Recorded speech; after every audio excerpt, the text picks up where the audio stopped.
how many subscribers have you got now? 20,000, maybe close to 21,000, I think. So that's impressive. And then I have. How many new subscribers do you get a day? Oh, I'd have to look and see. But I mean, every day I'm getting a few more subscribers coming in, and that's an absolutely great feeling. Yeah, it might. I mean, maybe we can segue into showing some analytics stuff too. I'll look that up for you real quick. I look at my analytics like multiple, so I don't know if that's just me obsessing over my progress, but no, I do it as well. I do. I think everyone would do it. I think at first I didn't even look at my analytics. I didn't even have it set up. I didn't even, and I think that is important for everyone getting into it, is to look at your analytics.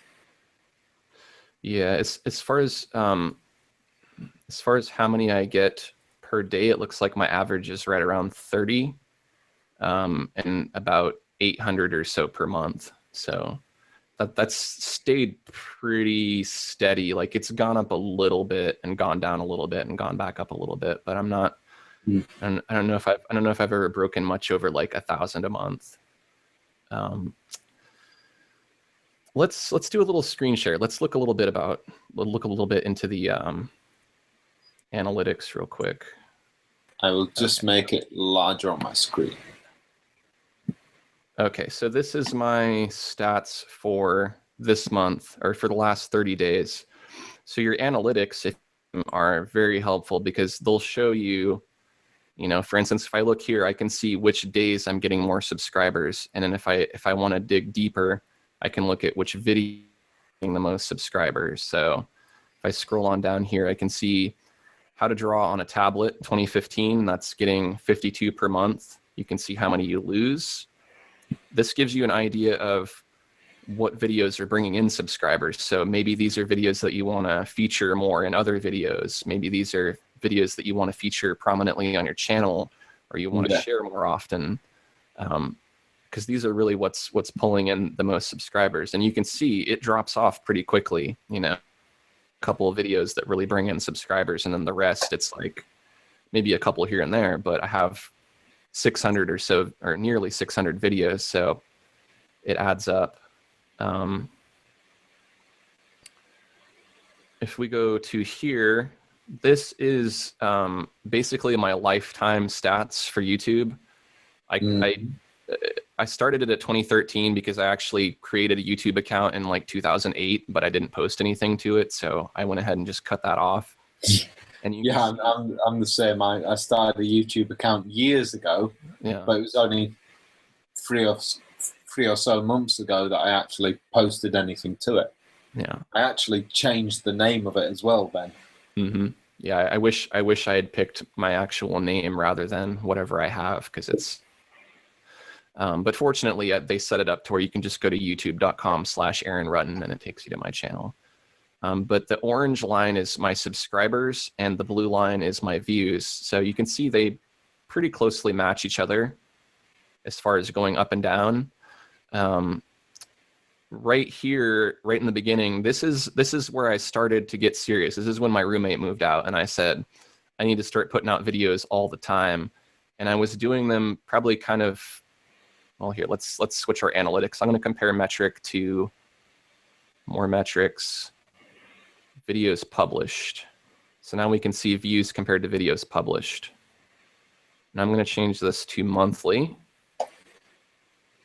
And so you can see the kind of the frequency of how I was posting videos. Like around the beginning, it was just, I guess I wasn't posting any until about here. Yeah. And then here, right around Christmas on 2013, this is when I started doing the Wacom tutorials. And those really started to get the most views, the reviews and things. So there's a good spike there. Then it kind of plateaus. Then you start to see this trend. Here's Christmas again, because Christmas is when people are going to spend all their money. They're going to be looking at review videos to know which tablets to buy. So you're going to want to capitalize on that as a tentpole event. You're going to want to put out a review in November or October. As you can see, I did that Wacom, the new Wacom Intuos review in October, knowing that that's going to get a ton of views. And in December of 2014, I got the most views in one day that I've ever gotten. I think that was on the 24th. It was like a ton of views and a ton of subscribers. Huge spike, kind of tapers down and plateaus. And then you can start to see that August is going up and September. And so I imagine I'll probably have that same spike, but it'll be a little bit higher this time. Yeah. So those analytics they're kind of helpful. Another thing that's worth showing here, if you look at June, I published 34 videos in June, and you can see this huge chunk here is where I was posting like 4 to 6 videos a week. Didn't really necessarily go up per se. They kind of tapered off, but then in July, when I took a hiatus and I didn't publish any videos except for 2, I don't know what those 2 were, my views didn't go down. Nothing went down at all. In fact, the next month when I started publishing again, they went back up. So, there's some things you can really focus on thinking that they're going to guarantee you a lot of views or a lot of money, and they don't necessarily work.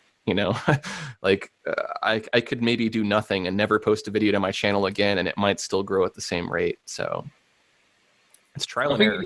You'd probably see a little decline. Yeah, maybe a little bit, but I mean, you can see like, there weren't any less views, yet there were no new videos. Yeah. So that seems kind of strange, but that's what analytics are good for.